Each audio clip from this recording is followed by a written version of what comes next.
PokerStatic.com. We bring you the interviews you want to hear. Now with your hosts, Bret Oliverio and Eric Bickel, the Poker Static Hot Seat.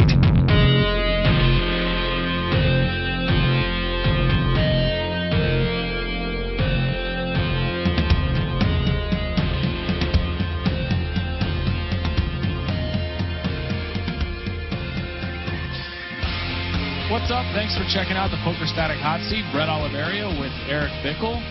And joining us tonight, legendary online grinder, online PokerStars pro, Dusty Schmidt. What's up, Dusty? Not much, guys. How you doing? Thanks for having me back. Now, now we see you decked out in your PokerStars gear, and I want to ask you, first off, congratulations on your deal. We were sort of asking you about it off there. How's everything going with it? And so why don't you tell us a little bit about how it kind of came about? Yeah. Well, I after the Treat Your Poker Like a Business, my first book came out, I think I was sort of able to branch out a little bit into mainstream a little more instead of just being the online guy playing poker in his underwear. So I think some more companies started to kind of look in my direction a little bit, and I was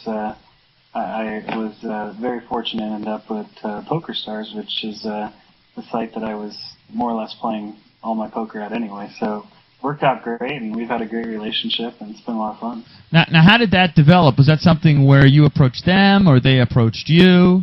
How did that work? Because everybody knows, you were one of the first guys to get to like Supernova Elite, like super fast. I don't know, the first time you did it, it took you, 5 or 6 months. I don't know. There's so many huge grinders out there now. I think a lot of guys maybe be doing that, but you were right there at the beginning of it. How did that come about? Yeah, it was kind of interesting. I got several offers emailed to me from a few different poker companies, poker rooms shortly after my book came out, and so I went to PokerStars and said, well, I've got all these other poker rooms that are interested, and I've been trying to, I've been emailing them over time here and there, trying to see if they'd consider me, and so I told them, I said, well, I'm going to sign with one of these poker rooms unless you guys are willing to make me an offer, and fortunately, they did make me an offer in light of that, and in a matter of a few days, I was a PokerStars pro, so it all happened really quickly. Wow, so sick. Now tell people sort of your story. We've interviewed you a couple times before and with some other things that we've done, and we know you very, very well, but you started out as a sick golfer, right? You were somebody that was groomed or whatever, you had this ability, and you competed against guys like Tiger. I don't know if you played. I think you played at some of the same tournaments. Maybe he did as a junior, that sort of thing. And then you had a heart attack, right? At like a ridiculously early age, something like 21 or 23 or something, and that changed your whole world, turned you upside down. Correct? Yeah, that's pretty much right. Yeah, I was 23 when it happened. Age-wise, I'm a little younger than Tiger, about 5 years younger. So I got to compete in some of the same events. However, we were in different divisions. He was like a 15 to 17-year-old division. I was like 12 and 13, and so but yeah, I was considered kind of an up and comer, and I snuck in there a couple of times and broke a couple of the records he'd established when he was 12 or 13 that I broke when I was 12 or 13. And so I showed a lot of promise, for quite a while in golf, and my game was progressing pretty well, and I made starting to make a little bit of a small name for myself as a professional, and I had a decent shot at making the tour. And at 23, that was when the heart attack happened, and that was kind of the end of that, at least for a while. And then what happened with the heart attack? Was it like a genetic thing? Did you have like a family history of it? Were you just overweight? Were you eating poorly? What happened? Bad luck? What is it? A lot of the doctors I've seen lately, some of the really good ones that I've gotten to see that I wasn't able to see at the time of the heart attack, who have now started to review what happened and how we can prevent this in the future. And they've kind of come to the conclusion that there was a lot of kind of emotional stress at an early age that led to having what's called like a vasospasm heart attack. So my blood vessels were spasming closed, and it had a similar effect to blockage in a traditional heart attack. But it had nothing to do with weight or diet. I was 6 feet tall, 160 pounds when it happened. So that really wasn't too much of an issue. It was just, I guess you could say, maybe a little bit of a bad beat. Wow. Yeah, for sure. Now, obviously, it's what, 5-6 years later. I'm not even sure the exact timeline. Are there any other opportunities for this? I know you just mentioned that doctors are maybe studying the case. Are you worried about any future health problems, or is that something that's sort of behind you? Well, I think at this point I've got maybe only a slightly greater risk of it happening than anyone else. It was sort of a fluke thing. I had a small amount of residual damage, but it shouldn't be something that would, make me keel over at 45 or something of a heart attack. It was something that, might become an issue, real late in life, if I make it that far.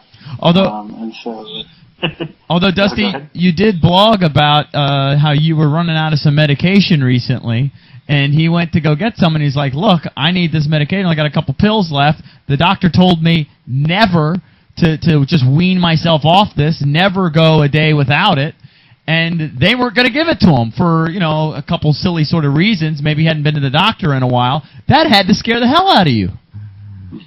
Yeah, it did. I was actually I was brainstorming every way imaginable. Like, maybe if I put up a blog, there'd be a doctor somewhere that would get in touch with me and be like, hey, I need medication. And, maybe somebody would be kind enough to prescribe it. I figured kind of if there was a will, there was a way, so I wasn't too super stressed that I wouldn't figure out, some kind of solution to the problem. But it was definitely a pretty big pain in the butt to have your new cardiologist tell you since you hadn't seen him yet, he wasn't going to prescribe you medication when he just came on staff a few weeks ago. So that was a little frustrating. So sick. Okay, so then you have this heart attack thing, and that kind of derails your golf dreams, at least temporarily. And then you're like, I don't know, I guess in the meantime you got to find something with your competitive nature. And you had played some poker, I think, at some point, and then you just kind of immerse yourself into it. How did you stumble onto it? Did you find immediate success in the poker world? Well, it was a little bit different back then. This was in 2005 when I first started playing, and back then there were, a couple hundred poker rooms. You had Net Teller where you could easily move money around. It was sort of this e-wallet that U.S. customers aren't allowed to use anymore.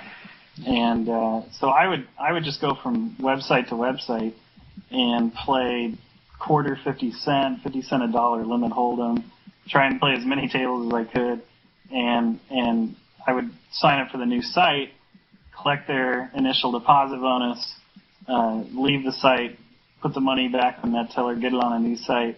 And I might go through 2 or 3 different websites a day, just clearing all these bonuses. And, you were bonus whoring.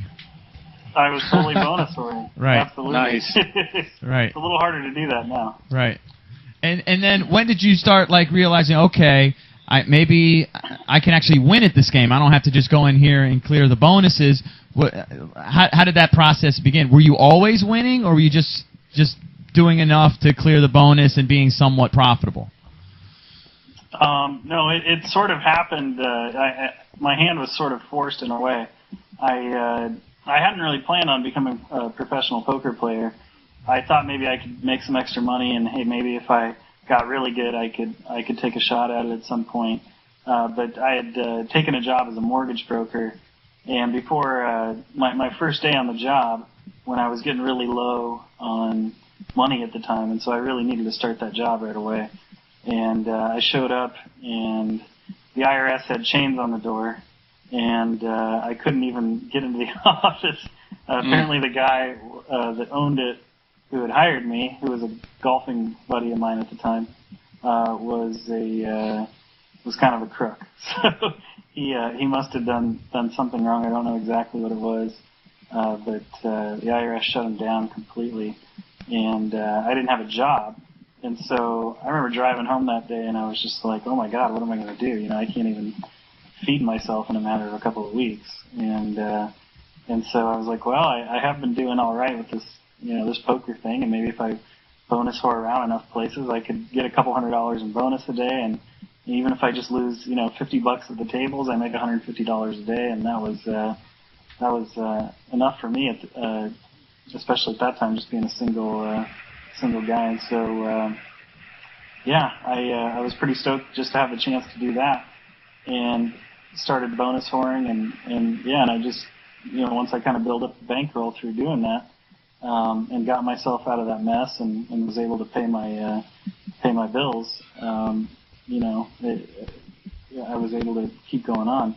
But it was definitely scary, because if I had to run really bad the first couple of weeks or something, I don't know if I'd even be playing poker right now.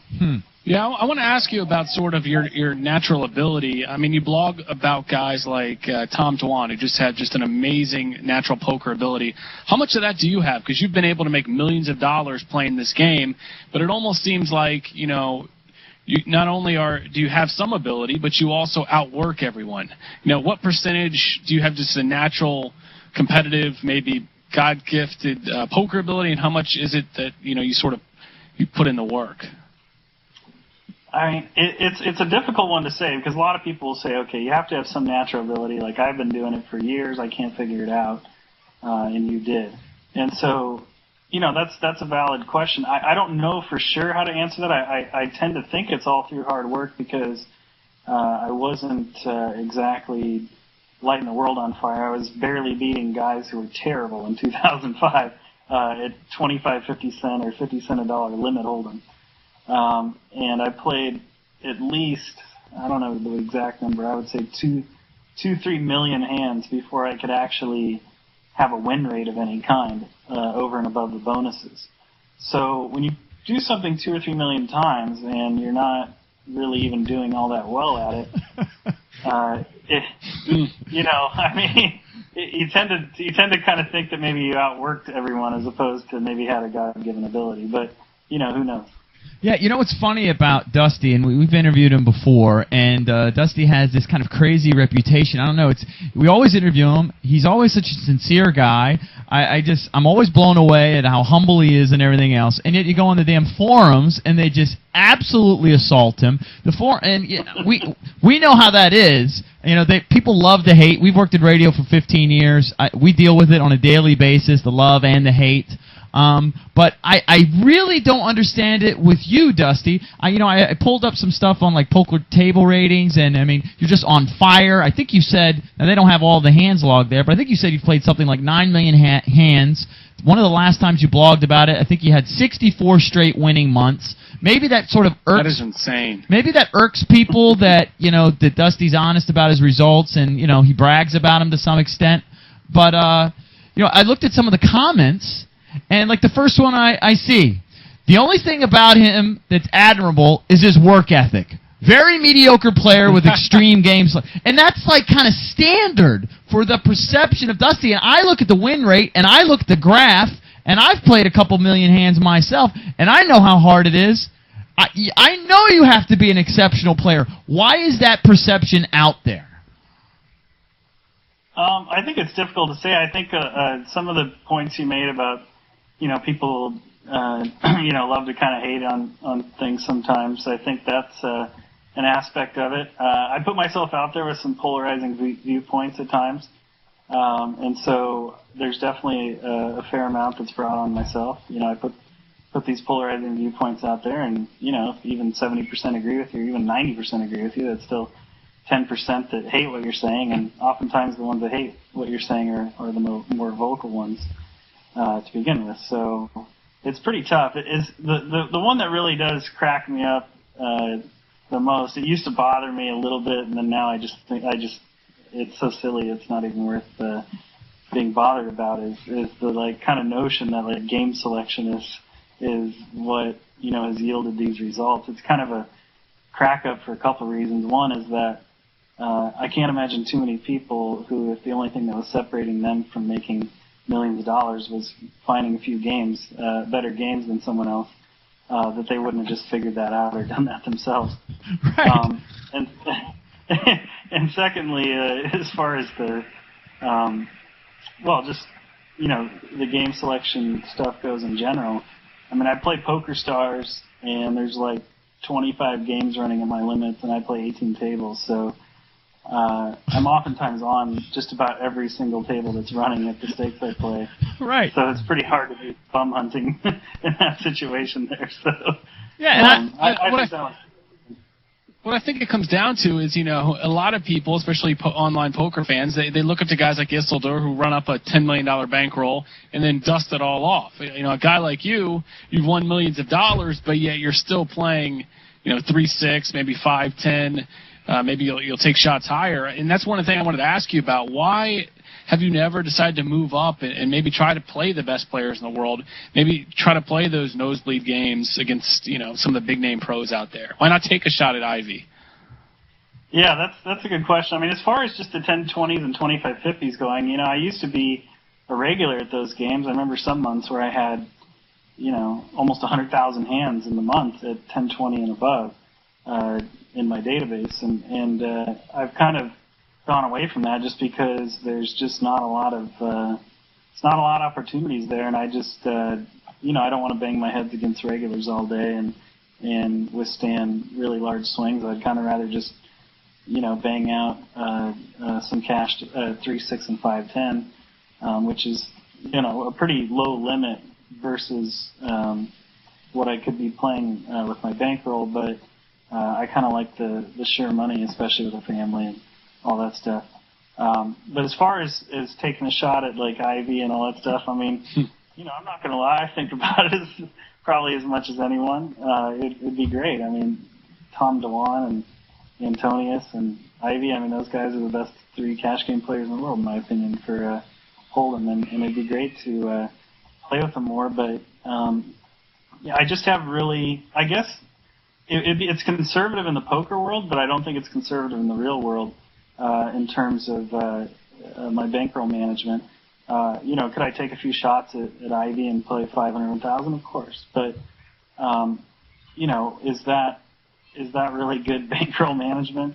I don't think so. I don't think you ask most people that had a low 7-figure net worth, would you want to be playing to where you lose a couple 100,000 in a day? They would laugh. I mean, that's not something normal people do. And so I just feel like I want to play in those games. I'd love to be sort of exclusively a high stakes cash game player and do most of my play, at the Bellagio in the big room. And I think someday I will. I'm not saying I'll be so good that that's where I belong, but I think I will just because I would be in a position to. But for me, that number is 10-20 million before I would want to be exposing myself to that kind of risk. I got 2 questions about that. One is, as far as the games go, how have you noticed, I know that you've blogged about it, that, back in the day, a few years ago, you could sit down and there'd be a fish sitting there and it'd take a while for the table to fill up. Now, if one guy that's fairly mediocre sits down, it fills up instantly, right? So the game selection is totally different. But how has the game itself changed? How difficult has it? How much have you had to adjust your game over the years? And then my second question is, have you noticed a big difference in skill? We've talked to Phil Galfond a lot about this, and he thinks the 25-50 regulars are every bit as good as the nosebleed players, that there isn't that big of a disparity necessarily. It's just their aversion to risk and willingness to actually just go ahead and play that high. Yeah, I mean, I'm very rarely in my life going to disagree with anything Phil Galfond says. Right. I think that's pretty accurate. I mean, that guy is just a genius. So, yeah, I mean, I agree with that for the most part. I mean, there's just only so good you can be at poker, and these 25-50 guys are incredible. And while I think guys like Tom DeWan and Ivy are incredible, I think it's probably a lot like the difference between the number 1, number 2 players in the world in, say, golf versus the number 20 player. It's like a 0.3 of a stroke per round difference or something. It's real small.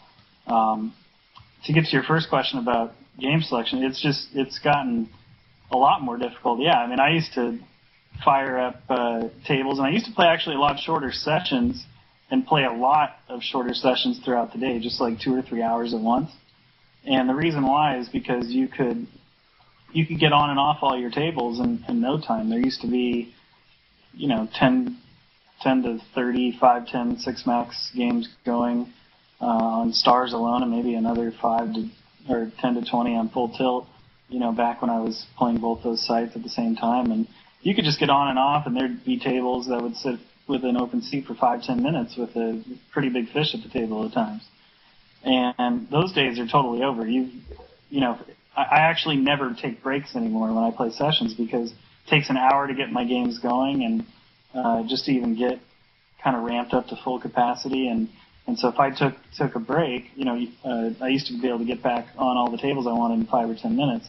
Now it takes an hour, and I lose a lot of the seats that I've been kind of on the list for and kind of been working for a long time. And so you're kind of back in the back of the line for all those games. So that, there's been a lot of things that have really affected my win rate. I mean, one is that the games are harder, and so I've been playing more tables to kind of try and make up for that, get more hands in, get more rake back, not rake back, the VPPs that turn into cash. But and then playing 18 tables, makes it a little tougher to win as much, and playing 10-hour sessions as opposed to 3-hour sessions makes it tough to stay focused for as long. So it's a lot harder. And if you look around, on the sites that track people's win rates, you notice everybody's win rate's just been shaved down 50% or more probably in the last year or two. Absolutely. As you do this and you're playing all of these tables, I know that when I really focused on mass multi-tabling, my win rate went just right down in the toilet. It was marginal to begin with, and then it went to just a flat-out losing player. How do you continue to improve, or at least even maintain? Because I do feel like the game is ever evolving, it's ever changing, and if you just kind of there's no way, Dusty, that you're not autopiloting 18 tables. You just are on a lot of levels, right? How are you able to still beat it?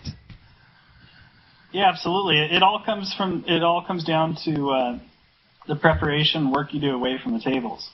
And so I basically, if I have like a secret to this game, it's that every single day I write down the hardest things the hardest decisions I was placed in for the day, and preferably they're hard decisions that I come across often. And so a lot of people, they focus on, their biggest pots, or they focus on these sort of situations where all the money was probably going in anyway, or if you made that call, it was probably pretty close, or if you made that raise, it was probably pretty close. But I write down every day the 3 to 6 or 7, 10 maybe situations that I get in a lot, and I kind of go do work away from the table to solve for those situations, and what I should do in the future. And so the theory goes that, let's say you have 500 leaks in your game, and you could fix 5 of them a day away from the table. In 100 days, you'd be playing some pretty darn good poker. And so that's kind of the philosophy I take, and it's crucial now. It didn't used to be quite as important to do that because people made so many mistakes at the tables, but now that people are playing so much better than they used to, just to keep up with the evolution of the game and to keep up with everyone else, it's just gotten so competitive that if you're not working your tail off away from the table, then you don't really have much of a choice. And the other advantage of working your butt off away from the table is that these decisions become automatic for you. You kind of memorize what to do in certain spots based on the work you've done. And so, yeah, I'm autopiloting 18 tables, but I'm autopiloting with really intense work that I'm doing away from the table to be able to actually be in a position to autopilot those decisions. So let me ask you this. So you're still, you've sold thousands of books, you've made millions, you're a PokerStars Online Pro. Each night you're still writing down a tough spot that you were in and say a $150 pot and then 3-6 no limit hold'em game. I mean, is that something you're doing every day, or is that something you did maybe in the past, but you don't need to do it now? I mean, come on. I mean, are you still doing it? Yeah, I still do it every day. I mean, you won't even want to interview me a year or two from now because I won't be anybody worth interviewing if I don't do this to keep up with the games, because they you'll just get washed away in no time if you're not keeping up. And you see it all the time. There's so many guys. I'll be making a video for Drag the Bar, and I'll go down to 50 cents a dollar to make a video, and I see guys I used to play 5-10 with 2 years ago. And those are probably the guys that didn't put in the work, that maybe got some bankroll that they felt they were pretty comfortable with, and then stopped working. And I venture to guess most of them wish they had kept working to get, put in the same work that got them where they were in the first place. So that's what I kind of, I just don't like to really half-ass anything. I mean, I could probably be in a position to get away with it, at least for a while, but it'll catch up with me, and I just don't want to have any regrets. What kind of tools do you use? As somebody that likes to play a lot of tables when I'm playing, I need to know all of your tools. I assume you're using some sort of like Hold'em Manager or Poker Tracker, I don't know, Poker Stove. Give me an idea of some of your tools. Yeah, I'm mostly just using Hold'em Manager, and I use that to track the hands, and then when I go through my sessions, they're pretty easy to find in there. And so from that point, I might mess around the Poker Stove once in a while, but mostly I'm just reviewing hands with my friend Matt Bolt, and I do a lot of work with I'm kind of an intuitive player that I kind of have some understanding of the math, but not a ton. Matt Bolt's also kind of an intuitive player that has some understanding of the math, but not a ton. And so I do a lot of work with Paul Hoppy, who I'm writing my upcoming book with, for like the combo analysis stuff. So just kind of understanding, like, I might have a feeling that, like, man, if I started calling the flop against a certain opponent and check raising the turn because maybe he double barrels so often, how often versus his button opening range, for example, will he have a hand that is strong enough to call a check raise on the turn? And so I might think intuitively, like, okay, this guy raises a lot, he bets the flop a lot, he bets the turn a lot, he probably isn't going to have a huge hand, I could probably check raise him a lot, but that's my guess. And so I'll talk to Paul and be like, okay, what do we do here in this spot? I'm in this spot a lot. What's the math? How often will he have a hand? He goes, oh, well, he only has a hand 26% of the time. And I go, okay, good. My intuition was pretty good that he wouldn't have a hand there, but he gives me the confidence to actually make the play and know that it's correct, as opposed to just me thinking that it's correct, and then maybe I make the play a bunch of times and find out it's not correct or something. Now I've written I've read some of your blogs, a lot of them, through the years, and I think you've even said yourself that some people, accuse you of being a whiner or whatever, if you have a bad session or something. Do you tilt during the session? I think everyone probably tilts to some degree, but I don't think that, I think, for example, I might be more inclined to make a play that, for tilt to affect a play in a way that I might choose a line that's like 5% less, positive EV than, say, another play. And so I might, know that this play is probably a little better, but this is the play I want to make because I just want to raise this guy because he's pissing me off or something. And so I might do stuff like that from time to time. And I heard one poker coach call it like micro tilt. I think I probably have a little bit of that in me, but I definitely don't have any tilt the way that a lot of people think of tilt, just like I'm going to start jamming my chips in or playing pots that I shouldn't be playing pre-flop, in the first place. And, I'm not going to be doing a bunch of really dumb stuff. I definitely see a lot of guys do a lot of really bad stuff. I've seen guys lose 50, 60 buy-ins in a matter of a day or two at 3-6 or 5-10. It's just like, okay, I've run pretty bad in some times in my life, and I've never lost anywhere even half that. So I know that they must be tilting really big time. So, yeah, basically some small tilt, but nothing major. What about a mindset coach? A lot of online pros and even more live pros now are starting to use mindset coaches. Do you have one? Do you use one? Or do you just have a group of friends that you sort of talk to and mentally work things out with? Oh, no, he's definitely got one. I have a guy named Jared Tendler, and Right. he's been amazing. I think he's pretty clearly regarded as at least amongst online guys as being sort of the authority on the subject right now. And he's just he's amazing. And when I started working with him, he was not a poker coach. He was a golf mental game coach. He worked with some guys on the PGA Tour on and off, as well as some amateur players. And I told him, I said, well, I have all these problems, and I have a feeling that they're pretty closely related to a lot of things you deal with in golf, so maybe we can try and see if this works. I met him on a golf trip and thought he was a good guy. And so we started working together, and then I started blogging about kind of the progress we've been making, and now I kind of wish I'd kept him a secret, because now lots of people that I play against using them, they tilt a lot less. Well, what is it about Jared specifically that makes him such a good mental coach as compared to some of the other people that do that sort of thing? I think the thing is that a lot of psychologists, and some of the guys in poker, but just even psychologists in general, there's maybe a lot of like fluff and a lot of like, you can do it, and like, and have faith in yourself and all these cliches. And I've worked with some people that, kind of dealt in a lot of cliches, and I was like, man, this just doesn't seem that good. I can kind of see why people are, generally a little skeptical about getting help with their, mental game for anything, for life, for poker, for anything. And Jared is the type of guy that, his philosophy is to really get to the root of the problem.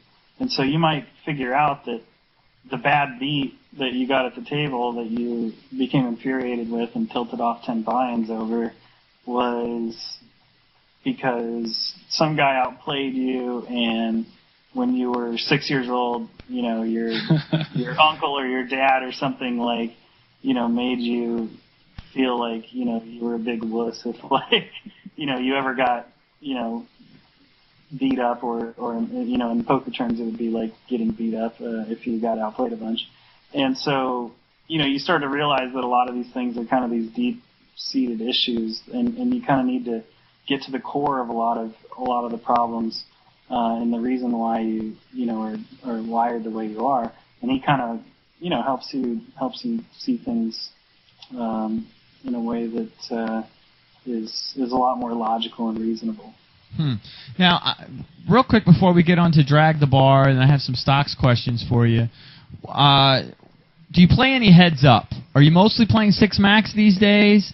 And it doesn't seem like you've really made the transition like a lot of players have to Omaha, to PLO. Why is that?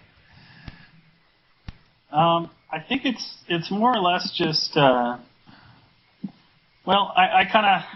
guess for variety of reasons, I've kind of wanted to keep the the cash flow high in terms of money coming in at the tables, and so I've been able to win a poker every single month for almost, I guess, 6 years at this point, 5+ years, and so I'm used to kind of having the money come in, and I guess I've just never really wanted to. I don't want to, like, if I switch to Omaha, or at least start playing Omaha, I don't really want to half-ass it. I want to really try and put in my best and see if I can become one of the better players. And I know that that's going to take several months away from my No Limit Hold'em game. And I guess I just kind of, No Limit Hold'em's still keeping me interested. It's still really hard. Players are getting better. There's just still so much to learn. I probably will never stop learning at the game. And so, I don't really necessarily need a new challenge or anything like that, and the money's coming in, and I'm happy about it, so figure if it ain't broke, don't fix it. What about heads up? Now, do you play a lot of heads up? I've probably played like 30 or 40,000 hands heads up, but I've only played it like 1-2 and 2-4 and 3-6 and stuff, and I've crushed it pretty well, winning like 10 poker tracker big bets per 100 at those games, but I don't honestly know how I would do if I played like a bunch of 5-10 regulars. I'm sure I'd figure it out at some point, but I might get my face kicked in for a little while. I don't know really where my heads up game is at. All I know is I've won at the lower stakes, but I'm not sure how much that means. Now, Eric mentioned earlier a couple of the other side projects that you're into. DragTheBar.com is a training site you're affiliated with that you're doing videos for, and of course, DustySchmidt.net, where people can read your blog. You have Treat Your Poker Like a Business book that's out now, ebook and regular book. And you also have Raise, the Impossibly True Story of Dusty Schmidt, which is coming out soon. Sort of which one of these things do you want to talk about? I guess maybe start with your newest book that's coming out, maybe a little different than the stuff you've done in the past. Yeah, the new book coming out is got a kind of an interesting title. The title is called "Don't Listen to Phil Hellmuth,"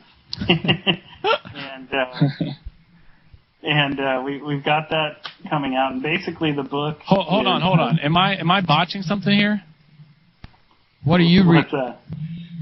I'm just on the front of your site. It says, click below to pre-order Raise, the Impossibly True Story of Dusty Schmidt. Now, is that book already out? No, that book is not out yet. That's being written right now. I'm not writing it. Gotcha. Yeah, and so the book that I'm doing is with Paul Hoppe, who did Way of the Poker Warrior. And he and I teamed up to do a book called, and this is first anybody's heard about the title. Right nice. Now it's called "Don't Listen to Phil Hellmuth," and with an asterisk on the title, or the other quote unquote world champs. And so basically, what the book sets to do is, after playing poker for all these years and all these hands now, I've just being around the game, I've just heard so much terrible advice that's been given, or advice that was well intentioned, like Doyle's. The key to no limit hold'em is to put a man to a decision for all his chips. Great advice, but poorly executed by a lot of people. And so this book intends to set the record straight on the greatest misconceptions in poker. And Phil Hellmuth happened to dominate the list of bad advice that I've heard over time, and so we ended up naming the book "Don't Listen to Phil Hellmuth." And so I love that. Give us an example of right. Just maybe one thing Phil sort of thrown out there. Oh, yeah, well, I mean, the most probably common one is that you hear a lot is his top 10 hands. Here's your winning guide to your winning strategy system is to play only the top 10 hands, which is put you about a 6 VPIP. So we kind of go through the exact hands we feel you should be playing from every single position. How what to do against a re-raise, what to do against a 4-bet. We've got it all kind of detailed, say, in that chapter. And so another one would be like bring the big guns to the big wars, which is another Phil Hellmuth piece of strategy advice. And of course the real aspect of a decision is and playing a big pot is to make a profitable decision. And if you think if you have 3 high, but you think that you can risk, $2,000 in a pot to win the $2,000 in the pot for an all-in bluff, and you're getting a good price on your bluff, and you think the guy will fold all the time, then you should make that bet. You don't need a big gun for the big war necessarily. So just all these sorts of things, and even that piece of advice from Phil Hellmuth is not necessarily poorly intentioned, didn't necessarily have poor intentions, or isn't necessarily bad advice, but it's been misused. People don't want to go broke in big pots without big hands because they read advice like that. And so we're kind of setting the record straight on all these sorts of pieces of advice that are commonly heard around poker players, and we're kind of setting the record straight on what we think you should actually be doing in those spots. What are the legal ramifications from using like Phil's name? How does that work? Is it because he's a public figure you can use it? Yeah, you can go ahead and do stuff like that. I'm not a lawyer, so I don't know the exact reasons, but we certainly checked in pretty hard to the legalities there. I like it. Any issues. So I could write a book, Barack Obama Sucks, and I'm going to have a built-in audience, right? I'm sure there's probably already books out there that name that. So, but yeah, it's the same situation. You've got people who write biographies about other people. You've got, you can't say anything that you can give an opinion. If I said Phil Hellmuth is a child molester, right, then I'd be in pretty big trouble because that's a factually incorrect statement. But I'm more than entitled to express my opinion. Right. So hold on, has Phil caught wind of this book title? I mean, it's definitely going to send him on monkey tilt. I mean, I would imagine. Does he know about it? Have you sort of eased it in there and told him about it, or no? Other than my wife and anybody that works for my company, and you guys are the first people to hear about it. Very That's nice. Awesome. Very nice. Can't We wait get the to read exclusive. I wanted to ask you about how you ended up at Drag the Bar and how that site is working, because I find that fascinating. And I know you obviously from your work with Stocks Poker. And, I was a member of Stocks Poker. I always enjoyed the site. Even the guy Stocks, I enjoyed some of his videos. And, of course, the scandal hit. And you left, I believe, you can correct me on the timeline, I should know this better, but I believe you left shortly before the whole scandal sort of hit the fan. I want to sort of get your take on it. I don't know how comfortable you are talking about it, but the way that whole thing went down, was it a coincidence that you had just left right before the scandal hit? And were you surprised by it all? Did you have your own sort of suspicions that something shady was maybe going on? Yeah, I would love to. I'm actually prohibited from talking about that, unfortunately. Is that true? So that is true. I wish I could. I don't like to not be open with things, but I don't want to wind up in court either. Fair enough. So did you sign you signed a document? That's correct. Wow, fascinating. Okay, well, tell us about Drag the Bar then. How did you end up there? And are you a part owner of the site? How is the site going? That sort of thing. Yeah, the site's been going really well. We're really pleased with the progress that we've made in just a year. We've got quite a number of members. The forums are getting active. We've got a huge library of videos.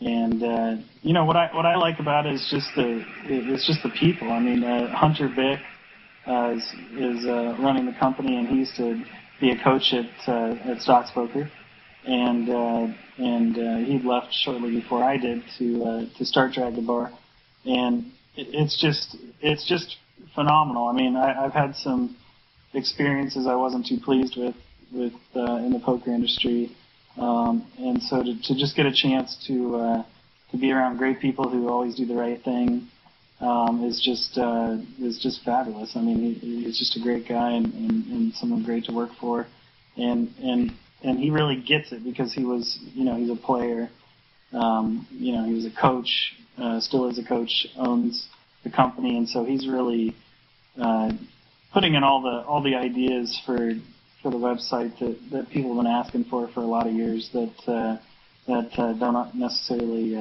happen on some of the other sites. So it's been pretty awesome. I want to ask you about the blog entry you wrote. It's called "Poker's an Awesome Industry." What sort of pops into my head is, I mean, for you it definitely is. I mean, you're making millions of dollars through playing and everything else you're doing. You're making professional athlete money. You're making money that professional golfers make, professional football players, basketball players. And I know it's not all about money, but I mean, has that hit you yet? That you're doing this all from home. I mean, it's just so sick. Yeah, it is ridiculous. I mean, I definitely, like I said, when I got into this, I would have given anything to just be able to make what I used to be making, which was, I think, $160 a day is how much I made. And if I could do that playing poker, that would have been a dream in itself. So it's been really awesome, and yeah, I mean, poker can be, more awesome industry, I guess, for some rather than others who may be struggling with the game a little bit. But I just think it's great because, like, when I worked for, when I was working before I started playing poker, if you worked really hard, it didn't necessarily mean you got a raise. You might have to ask for a raise, you might get turned down. For most people, they probably usually get turned down. They have to watch everything they say, everything they do. It's can be, I mean, that's the way of life for 99% of the world. So, it's just the way life works. But poker's sort of this unique industry, even unlike basketball. Like, I have more freedom to do what I want. I have more freedom to say what I want. I can create my own raises through hard work easier than, an NBA player could. And so who's being told, where he needs to be, what he needs to say, how he needs to act. He needs to wait, and hope his agent, negotiates a better deal for him. Maybe he gets less. Maybe he feels like he worked hard, but, he's still going to get less, or, what have you. So, just to be in an industry like where you can work hard and create your own raise instantly. When I come up with a good play, and I can put it in the tables and create a raise for me and raise for myself in an hour. And so it's just, where do you find these sort of perks that I mentioned before? They're almost nowhere on this earth. So, that's kind of where I'm coming from a lot when I'm saying poker's an awesome industry. One thing I always love about talking to you, Dusty, is just the fact that you're so humble, and you've always sort of maintained that if someone's willing to put the time in and the effort in, they can find a way to be successful in this game too. Do you still believe that? I know that you've said that to us in years past. Do you still believe if a guy's willing? Yeah. And you can't take it for granted. You can't just say, oh, okay, I'm going to play a couple hours a day, and that's going to be what Dusty does. If you really are listening to what Dusty's doing, Dusty's got a mental coach. He's putting in hours at the table, obviously, hours away from the table. He's studying the game. He's taking notes. And that's what it takes to be successful. But if someone's willing to do that, can they still be a success, a new player? Yeah, absolutely. And the only thing that would differ from what I've told you guys before, which I've always been like, hey, anybody can do it. And I still believe that. However, what I don't believe anymore is that anybody can work really hard and maybe make, $500,000 a year playing poker. It's the low-lying fruit has been picked in poker, in my opinion. And I think that anybody with enough hard work can, quit their, job at some point and be able to replace or exceed their income, assuming they're making, somewhere between, say, 30 and, $150,000 a year or something. And so, anybody in that range, I still think, hey, if you're looking to replace your income and play poker instead, and then have the opportunity as a poker player, you could enter a tournament and maybe win $1 million. You still have that aspect of being able to get rich still in poker. But in terms of reliable income, I don't think, like before I used to think, man, I could probably teach just about anybody to make a lot of money playing poker if I spent say a year with them and worked with them really hard. Matt Bolt, for example, was, this is back, 3 years ago, was working for Orkin and was making, I don't know, around 30 or 40,000 a year. And, I tried to help him out as much as I could for the year. And we started in February, I think, and in November he had a 6-figure month. So that was the kind of thing that was possible even just a few years ago that I don't think is possible now. I don't think with a gun to my head, with my daughter's life on the line, could I take someone working at Orkin and could help them make 6 figures in a month by 12 months from now. There's just no way. So it's gotten hard, but it's still out there, and I still think there's a lot of people who could work a little bit harder even once they got to the $100,000 level, and then maybe could make $250 or $300. So there's still huge money in it. But, you know, in 9 months, could you start making six figures? I just don't think that's in the cards anymore. Right. Well, I know we've sort of been, we're fans here, so we've been kind of jocking you, but one thing we did want to bust your balls about is, and it doesn't seem like you're the type of guy that would do it, is sports bet. I mean, you're writing blogs about, you need to bet on Oregon every day and you know, every weekend, and EB and I were out in Vegas. We put like $100 each. I mean, it's small money, obviously, but, you know, we lost. We made a halftime bet with Oregon. It got crushed. And here you are saying it's the easiest way to make free money in your blog. Are you getting more into sports betting, or is that something you just kind of do for fun? Yeah, so like for the past 3 years, I've been helping out the golf team at Oregon, so I wasn't able to sports bet until recently when I told them I couldn't do it for this year. But I've been kind of picking the games for just Oregon and just games where maybe two teams who Oregon had recently played and then they were matching up against each other. And I would, you know, maybe see a line that I liked and I would just write it down for fun. And I won. I don't remember the exact record, but I was like 25-4 or something. And so I was like, wow, that's pretty cool. So now that I could sports bet this year, I was like, you know what, I think I'm going to give it a shot and see what I can do just on these games. And so I'll only pick a line that's, you know, I might not like any game for the week, or maybe I'll like one game, 2 games at the very most, I think is the most I've bet. But this season I've gone 14-1 sports betting. And I think, you know, with Oregon, I saw what the whole world was kind of seeing on week 9 or 10 at like week 2 or 3, just because I follow everything so closely. I'm like, this team's just going to roll everyone. And so, but then at the Washington game, last week was the first game where I was like, okay, these lines are starting to get pretty good. And I still took the over in Oregon on that one. I barely won at the last minute.